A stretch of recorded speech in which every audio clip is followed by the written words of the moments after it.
First at 4, a bullet shattering a window at a high school in New Haven this morning. Fox 61's Dave Puglisi joining us live now at the New Haven Police Department with late details. Dave.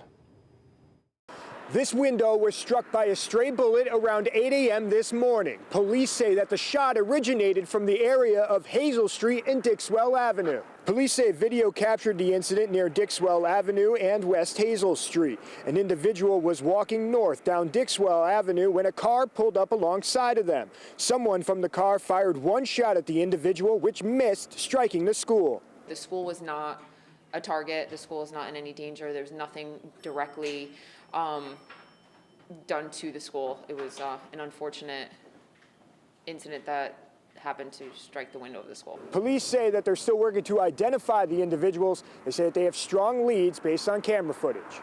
In New Haven, Dave Puglisi, Fox 61 News. Dave, thank you. New at 4, Enfield police are looking for at least one person who they say broke into a jewelry store early yesterday morning. All of this happening at the Hanush Jewelers on Elm Street. An officer was on a routine patrol call around 4:30 when they noticed someone exiting a window of the business. Police say the suspect then got into a Honda Civic, sped off onto I-91 southbound. Officers say video gathered shows the suspect using a sledgehammer to break a store window. Several displays were damaged. No word on how much jewelry was stolen. If anyone knows about the incident, you're asked to call police. Turning to the vaccine front this afternoon, we're waiting on the governor's update into the vaccine.